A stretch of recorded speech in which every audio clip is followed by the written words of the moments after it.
The Great Hall of Judgment was filled with every noble house of the Valkyrie hegemony, and they had gathered to witness something unprecedented. Humans stood accused by High Minister Sylvan of conspiracy against the throne. Yuna had recovered enough strength to stand on her own, and she faced the assembled court with a calm. She did not feel her guards stood close behind her, and she knew that one wrong word could mean her death. Sylvan stood at the front of the chamber, and his voice rang out with practiced authority. This human infiltrated our territory and manipulated the princes, and she is part of a plot to destabilize our government. He presented evidence that Yuna had been in contact with human intelligence services and that her presence on Vareth 7 was not accidental. The evidence was fabricated, but it was convincing, and Yuna watched the faces of the assembled nobles as doubt crept into their eyes. She should be executed immediately, Sylvan declared, before she can do more damage.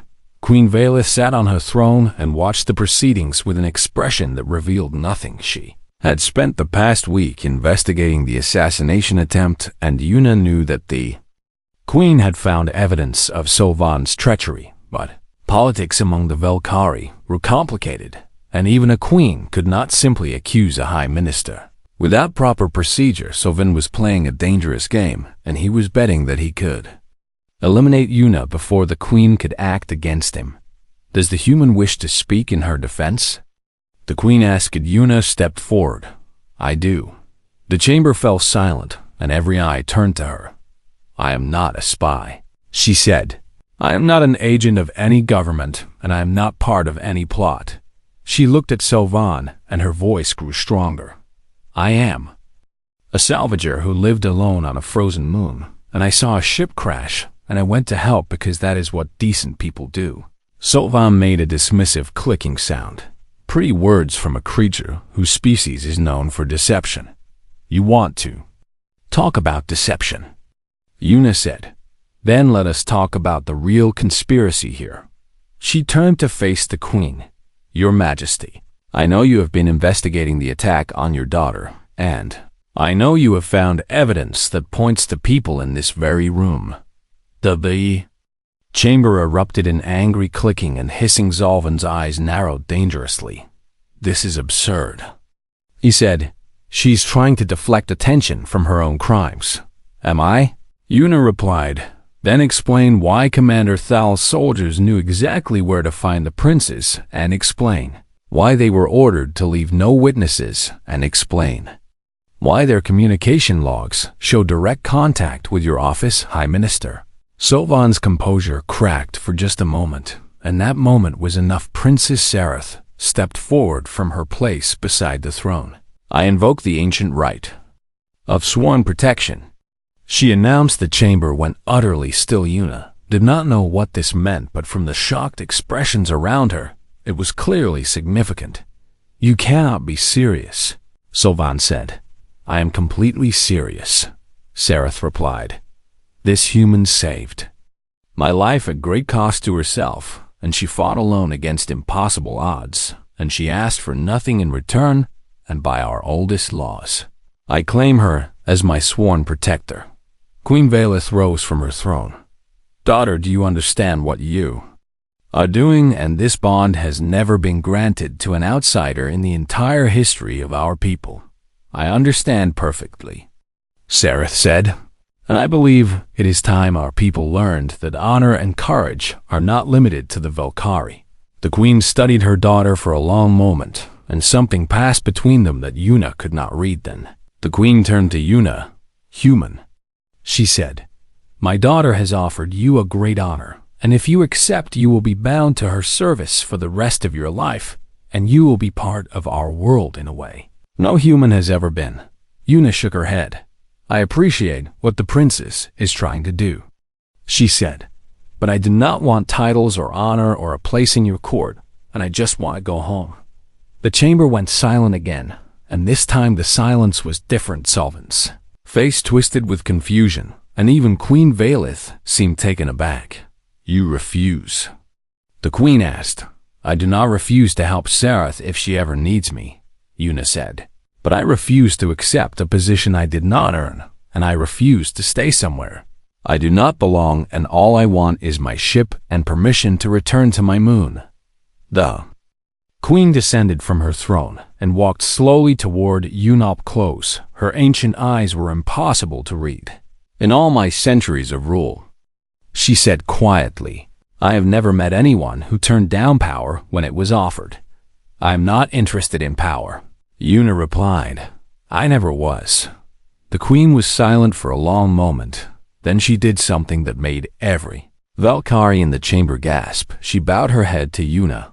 "I was wrong about you," she said, "and I was wrong about your kind, and perhaps we have much to learn from each other." She turned to face Sylvan, and her voice became cold and hard. "High Minister, you are under arrest for treason against the throne and for the attempted murder of my daughter, and you will face judgment for your crimes." Guards surrounded Sylvan and his co-conspirators, and the chamber erupted in chaos as the true scope of the conspiracy was revealed. Through it all, Una stood quietly and waited. When the arrests were complete and order was restored, the queen returned to her. "You asked for your ship and permission to leave," she said. "Both are granted, and you may go whenever you wish." "Thank you." Una Said Sareth approached her, and there were tears in the young princess's compound eyes. "Will I ever see you again?" she asked. Una smiled and placed her hand on Sarath's shoulder. "If you ever need me," she said, "just call, and I will come."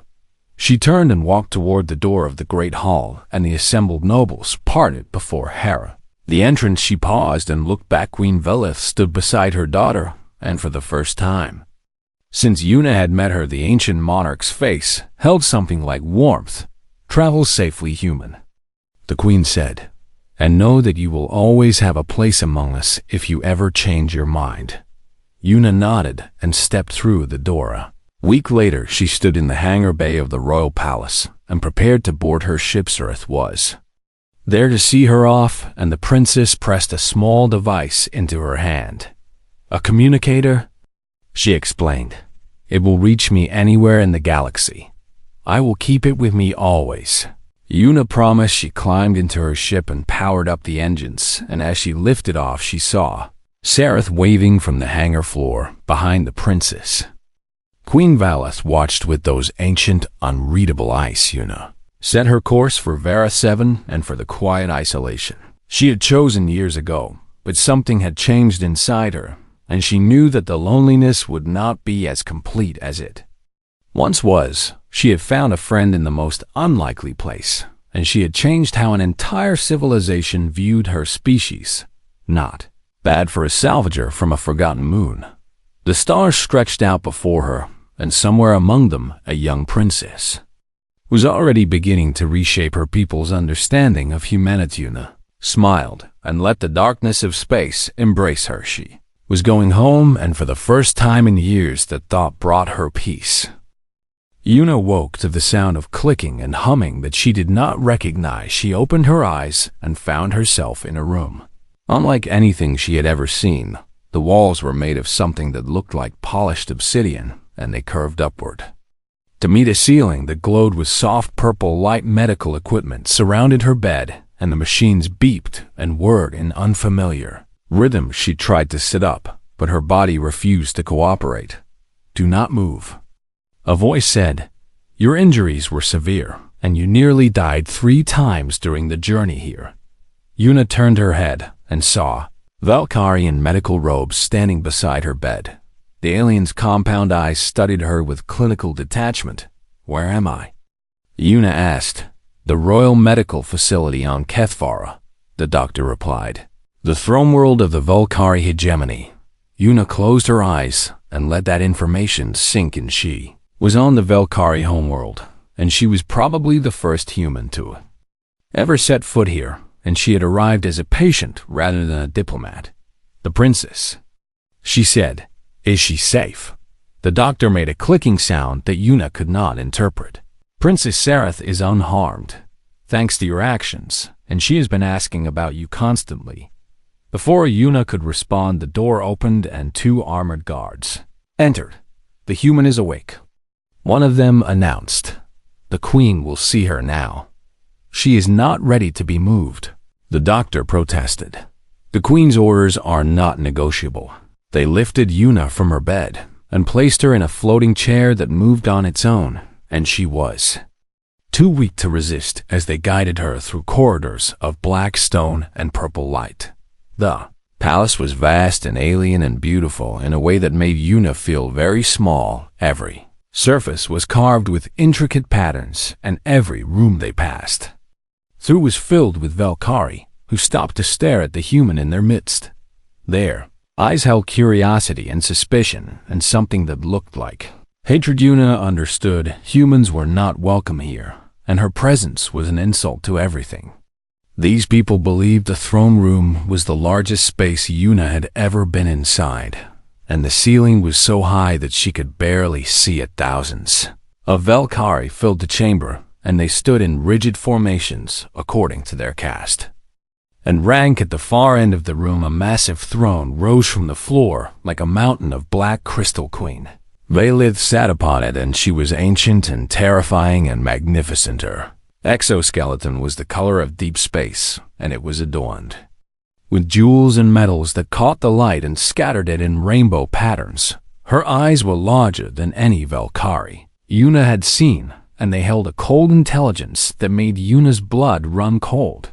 The guards brought Yuna to the base of the throne and left her there. The queen studied her for a long moment, and the silence in the chamber was absolute. So, Queen Valith said at last, "This is the human who saved my daughter." Her voice was deep and resonant, and it seemed to come from everywhere at once. "I have questions for you, human, and you will answer them truthfully or you will die." Yuna lifted her chin despite her weakness. "I will answer what I can," she said. The queen leaned forward on her throne. "Why did you save her?" "Because she was hurt and alone, and she needed help." "That is not an answer," the queen said. "What do you want in return, and what is your scheme, and who sent you?" "No one sent me," Yuna replied. "I am a salvager, and I live alone on Vareth 7, and I saw a ship crash, and I went to help." "Impossible," the queen said. "No one acts without motive, and no one risks their life for a stranger without expecting something in return." "Then I am no one," Yuna said, "because I expected nothing, and I wanted nothing, and I still want nothing except to go home." The queen sat back, and her eyes never left Yuna's face. "You are either the most foolish creature I have ever met or the most dangerous." "I am neither," Yuna said. "I'm just a person who saw someone in trouble and decided to help." The chamber erupted in clicking and hissing as they assembled. Valkyrie reacted to her words.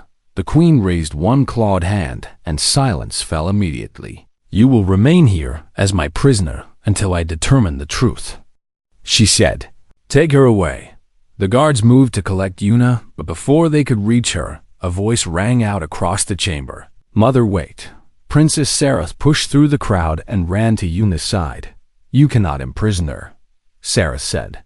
"She saved my life, and she fought an entire squad of soldiers alone, and she nearly died protecting me. I am aware of what she did," the queen replied. "That is precisely why I do not trust her." "Then you are wrong," Sareth said. "I watched her, and I saw her heart, and she is not our enemy, mother, and she is the most selfless person I have ever met." The queen's eyes narrowed. "You have known this human for less than a week, and you presume to lecture me about her character." "I know what I saw," Sareth replied. "I saw a woman who had nothing to gain and everything to lose, and she chose to fight anyway, and she chose to protect me anyway. And when I asked her why, she said that some things are worth fighting for, even when the odds are bad." The queen was silent for a long moment. "Leave us," she said to the court. "All of you." The chamber emptied slowly, and soon only the queen and Sareth and Yuna remained. The queen descended from her throne and walked toward them, and up close she was even more imposing. She stopped in front of Yuna and looked down at her with those ancient eyes. "My daughter believes you are sincere," she said. "I am not convinced, but I am willing to give you a chance to prove yourself." "How?" Yuna asked. You will remain in the palace as a guest rather than a prisoner, and you will have freedom to move about under guard, and I will watch you, and I will learn the truth of your character." She turned to Sereth. "And you will remember that you are a princess of the hegemony, and that your loyalty belongs to your people first." "I have not forgotten," Sereth said. "But I have also learned that our people may be wrong about some things, and humanity may not be what we have always believed." The queen made a sound that might have been a sigh. "Perhaps," she said, "or perhaps this human has deceived. You and time will tell." She walked back to her throne, and Yuna was left alone with Sarah. The princess knelt beside her chair and took her hand. "Thank you," Sereth said, "for everything. I did not do it for thanks." Yuna replied, "I know," Sereth said. "That is why I am thanking you." Somewhere in the palace a conspiracy was unraveling, and Prime Minister Solvan was learning that his plans had failed. Would not give up easily, and Yuna knew that danger still lurked in the shadows of this alien world. But for now she was alive and Sereth was safe, and that was enough. The toxic marshlands of Vera 7 became a killing ground, and Yuna Park moved through them like a ghost she had spent 3 years learning every path and every danger zone. And now that knowledge was the only thing keeping her alive. Commander Thal had sent his soldiers after her in small groups, and one by one she picked them off. The first group stumbled into a pool of corrosive chemicals when she led them down a false path, and their screams echoed across the frozen landscape as their armor dissolved around them. The second group fell to her rifle fire from a position she had prepared long ago in the rocks above the main trail. The third group triggered a trap she had set using mining explosives, and the blast sent 3 soldiers flying through the air, but there were too many of them, and they were learning Thal was no fool, and after losing a dozen soldiers, he changed his tactics, spread his remaining forces in a wide net, and began pushing toward the outpost from all directions. Sienna could not be everywhere at once. She took a plasma bolt to her left arm during a firefight near the frozen lake, and the pain nearly made her black out, but she kept moving and kept fighting.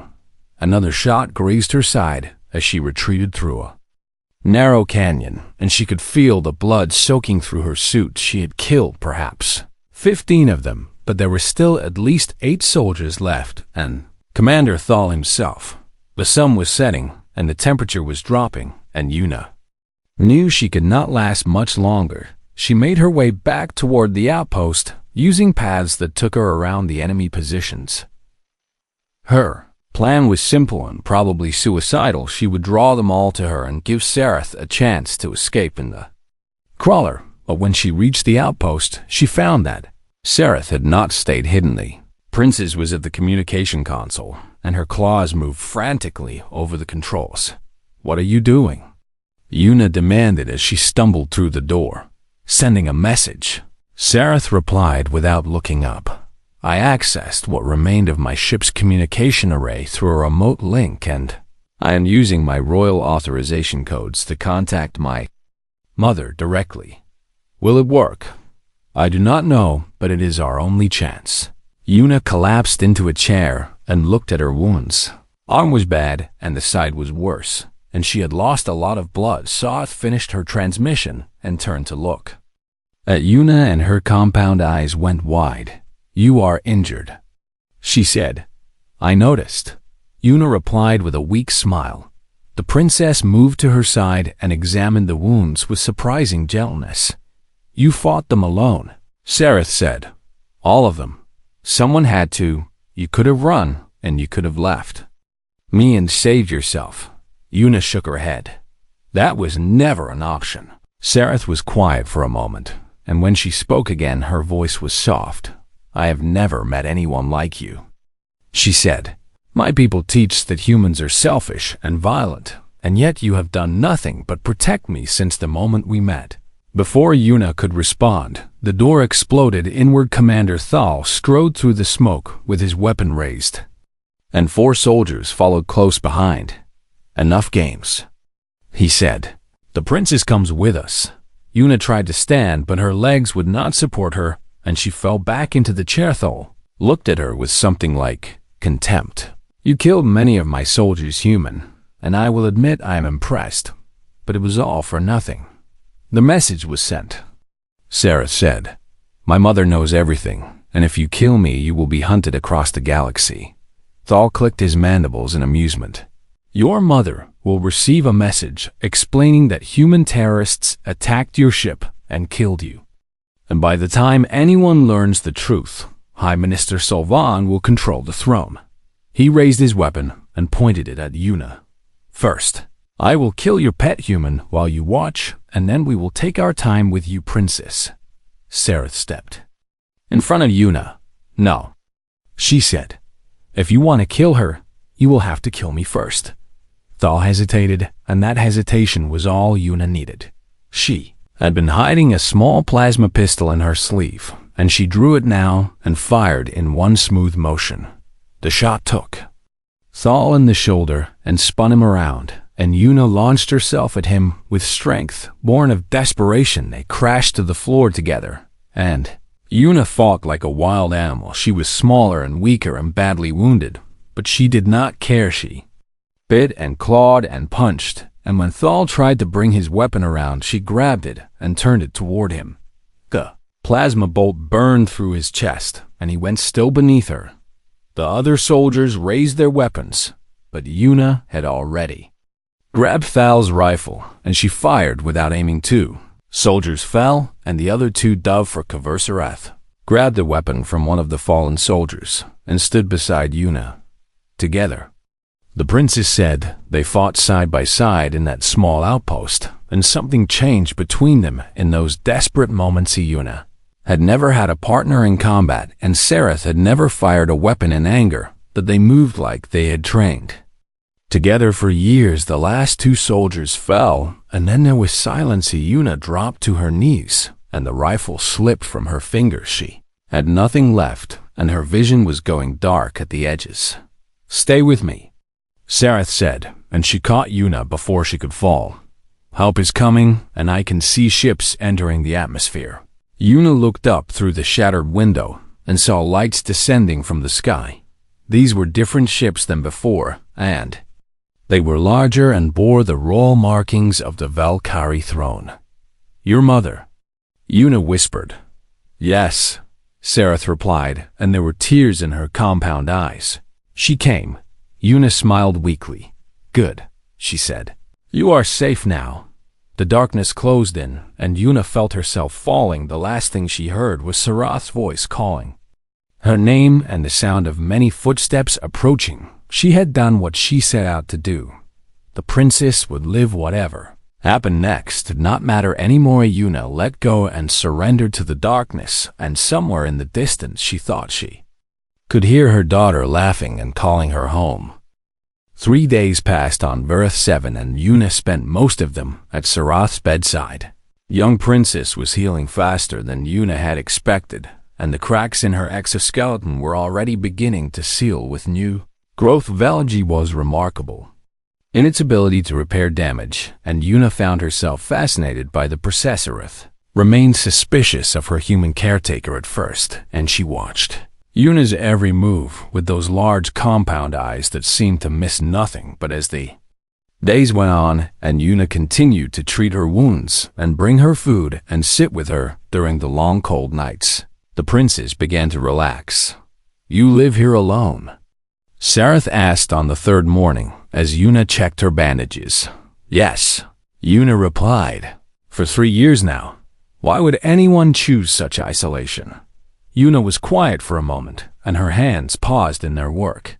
I had a family once, she said. A husband and a daughter, and we lived on a colony called New Harmony. She did not look at Sareth as she spoke. There was an accident at the terraforming facility, and the whole colony was destroyed in less than an hour, and I was off-world when it happened. She resumed checking the bandages, and her voice remained steady. After that, I did not want to be around people anymore, and I found this place, and I have been here ever since. Sareth was silent, and when Yuna finally looked at her, the Princess's eyes held something that might have been sympathy. "I am sorry," Sareth said. "I did not know. How could you?" Yuna replied with a small shrug. "We just met. That afternoon Sareth was strong enough to sit up and she asked Yuna to help her send a message to her people. But when Yuna tried to access the communication system, she found something troubling. There is a ship in orbit," she said, studying her console. "It arrived about an hour ago, and it is scanning the surface." Sarah's reaction surprised her. Princess went rigid, and her mandibles clicked rapidly in what Yuna now recognized as a sign of fear. "What kind of ship?" Sareth demanded. "Valkyrie military," Yuna replied. "Is that not good news?" "No," Sareth said, and her voice was barely a whisper. "It is very bad news."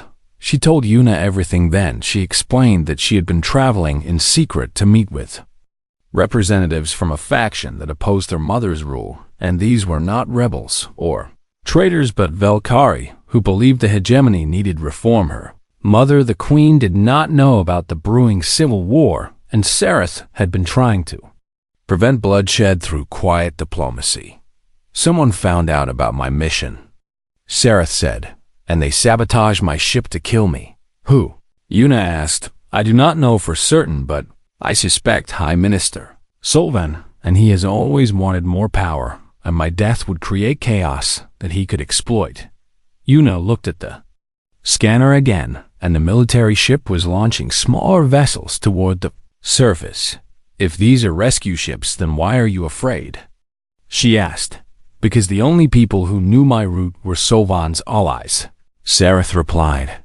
"If they are here, then they are not coming to rescue me, and they are coming to finish what they started." Yuna felt a cold knot form in her stomach. She had survived 3 years alone on this frozen moon by being careful and avoiding trouble, and now trouble had found her in the worst possible way. She looked at Sareth and saw the fear in the young princess's eyes, and she thought about what would happen if she simply handed her over to these soldiers. They would kill Sareth, and they would probably kill Yuna too, because she was a witness, but even if they let her live, she would have to spend the rest of her days knowing she had given up an innocent person to murderers. That was not something she could do. "Can you walk?" she asked Sareth. "I think so," the princess replied. "Good," Yuna said, and she moved to a storage locker and began pulling out weapons. "Because we are going to have company soon, and I need to get you somewhere safe." She handed Sareth a small communicator. "There is a hiding spot beneath the floor in the storage room, and the hatch is under the 3rd shelf from the left, and you will wait there until I come for you. What are you going to do?" Sareth asked. Yuna loaded her rifle and checked the charge on her sidearm. I'm going to buy us some time. You cannot fight them alone," Sareth protested. "They are trained soldiers." "I know this moon better than anyone," Yuna replied, "and I have been surviving in hostile places my whole life." She helped Sareth to the storage room and showed her the hidden hatch. Before she climbed down, the princess grabbed Yuna's arm. "Why are you doing this?" she asked. "You could give me to them, and they might let you live." Yuna looked at her, and for a moment she thought about her daughter, who had been about Saraf's age when she died. "Because some things are worth fighting for," she said, "even when the odds are bad." She sealed the hatch and covered it with supplies, and then she went to the window. 3 landing craft were approaching from the east, and she counted at least 20 soldiers in full combat. Armor Commander Thal's voice came through on an open channel. "Human salvager," he said. "We are searching for a survivor from a crashed vessel and surrender the survivor, and you will not be harmed." Yuna did not believe him for a second. She opened the garage door and climbed into her crawler, and she drove out to meet them. Not because she thought she could negotiate, but because she wanted to draw them away from the outpost. The soldiers surrounded her vehicle and commander. Thal emerged from the lead craft. He was tall for a Valkyrie with a scarred exoskeleton that spoke of many battles. "Where is the princess?" he demanded. "I do not know what you are talking about," Yuna replied. Thal made a clicking sound that her translator interpreted as laughter. Do not waste my time, human, and we tracked her signal to this location, and you will tell us where she is or you will die slowly. Yuna's hand moved to the detonator, hidden in her pocket. She had rigged the marshlands with explosives during her first year here, as protection against scavengers and pirates, and she had never thought she would actually use them. You should know something about humans, she said to Thal. What is that? He asked. We do not give up easily. She pressed the detonator, and the world erupted in fire and chaos. The explosions sent geysers of toxic chemicals into the air, and Valkyrie soldiers scattered as the ground beneath then became a death trap. Yuna threw the crawler into reverse and drove straight into the marshlands, where she knew every safe path and every deadly pool. The battle for Vareth 7 had begun, and Unipak intended to make these would-be assassins pay for every inch of ground and blood. Behind her, the soldiers regrouped, and Commander Thal's voice echoed across the frozen wasteland. Find her, he screamed. Find them both and kill them. Yuna smiled grimly and loaded another round into her rifle. They would have to catch her first. The alarm on Unipark's console screamed through the quiet of her salvage outpost as she jumped from her chair so fast that she knocked over her cold cup of coffee. She had been alone on Vareth 7 for 3 years now, and nothing ever happened. On this frozen mining moon, at the edge of civilized space, the screen showed her something she had never seen before. A ship was falling through the atmosphere at an angle that meant disaster, and the trail of fire behind it stretched across the gray sky like a wound. Yuna grabbed her binoculars and ran to the observation window. Vessel was Valkyrie in design, with the curved wings and dark purple hull that marked their species, and it was spinning out of control as pieces of it broke away and tumbled toward the toxic marshlands to the east. She watched it disappear behind a ridge, and then a flash of light told her it had hit the ground. For a long moment she stood there and considered her options. The Valkyrie were not friends to humanity, and everyone in the galaxy knew this. They were an ancient insectoid race with a rigid caste system, and they viewed humans as dangerous animals who had somehow learned to build starships. Going to help them would likely earn her nothing but contempt. At best, in a plasma bolt at worst, Yuna returned to her console and tried to pick up any distress signals, but there was only static. She looked at the crash site on her map and calculated the distance at just over 3 kilometers. The marshlands were toxic, and the temperature outside would kill an unprotected human in minutes, but her crawler could handle both. She grabbed her environmental suit and started getting ready. Her hands moved automatically as her mind argued with itself about what she was doing. Those people out there had probably never said a kind word about a human in their entire lives, and their government had opposed humanity's admission to the Galactic Council for decades that they were still people, and they were hurting alone on a moon where no one else would come to help them. Yuna sealed her helmet and climbed into the crawler. The vehicle rumbled to life, and she guided it out of the outpost garage and into the frozen wasteland. Vareth 7 had been a mining colony once, but the company had abandoned it when the ore ran out, and now only salvagers like Yuna remained to pick through what was left behind. The landscape was gray and white and utterly lifeless, and the only color came from the pools of toxic chemicals that dotted the marshlands ahead. She drove carefully around these pools, because even her crawler's armor could not withstand prolonged exposure to the corrosive substances. The crash site came into view after 20 minutes of careful navigation. The Valkyrie ship had torn a long gash through the frozen ground before coming to rest against a rocky outcrop, and the entire front section had been crushed by the impact. Yuna stopped the crawler and scanned for life signs. Her equipment was old and unreliable, but it detected faint readings from somewhere in the middle of the wreckage. She grabbed her cutting tools and emergency medical kit and stepped out into the cold. The wind hit her immediately, and she could hear it howling. Even through her helmet, she moved quickly toward the ship, and climbed through a hole in the hull inside. She found death. 3 Valkyrie crew members lay broken among the debris, and their dark exoskeletons had been shattered by the force of the impact. Yuna checked each one, but there was nothing she could do for them. She followed her scanner deeper into the wreckage and pushed through collapsed corridors and sparking electrical panels. The life sign was getting stronger. She found the survivor in what looked like a passenger cabin. A young Valkyrie female was trapped beneath a fallen support beam, and she was alive but barely conscious. Her exoskeleton was cracked in several places, and a dark fluid that Yuna recognized as Valkyrie blood seeped from the wounds. The young alien's eyes opened when Yuna approached, and they went wide with fear. She tried to speak, but only a weak clicking sound came from her mandible. Yuna held up her hands to show she meant no harm, and she spoke slowly, even though she knew the Valkyrie probably did not understand her language. "I am here to help you," she said. "I am going to get you out of here." The Valkyrie female watched her with those large compound eyes, and there was terror in them, but also something else.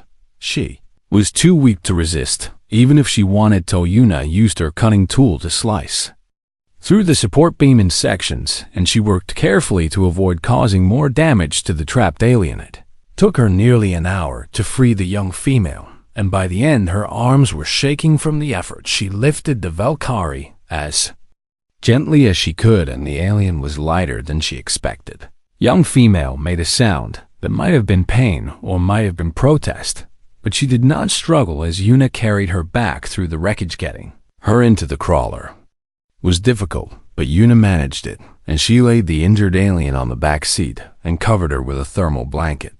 The drive back to the outpost felt longer than the drive out, and Yuna kept checking her passenger in the mirror. The Valkyrie female drifted in and out of consciousness, and each time she woke, she looked at Yuna with that same mixture of fear and confusion.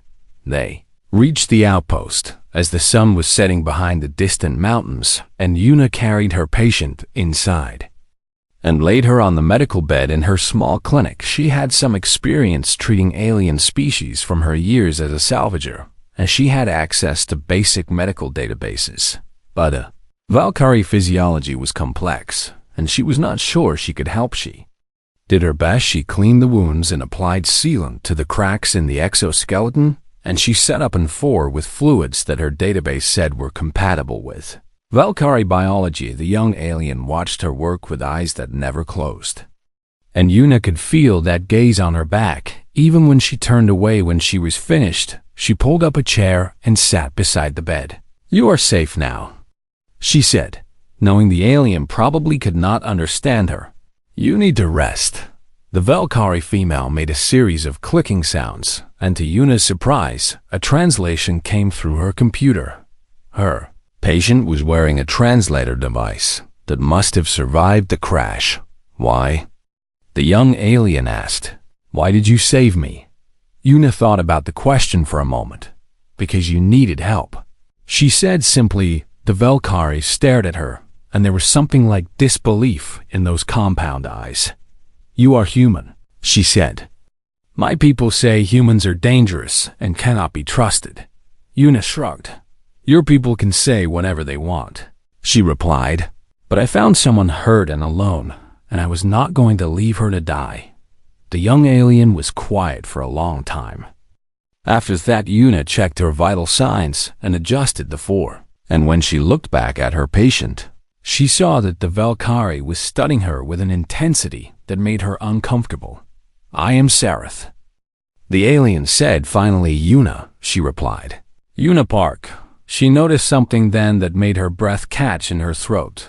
The markings on the young alien's carapace were not ordinary patterns, and she recognized them from news broadcasts she had seen years ago. These were royal markings.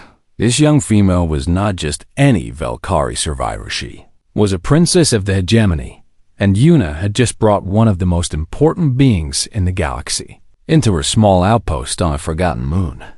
At the edge of nowhere, she looked at Sareth, and the princess looked back at her, and neither of them spoke as the weight of this realization settled over them. Both like a heavy blanket outside, the wind howled across the frozen marshlands, and somewhere in the darkness, the wreckage of a royal vessel held secrets that would soon bring danger to their door.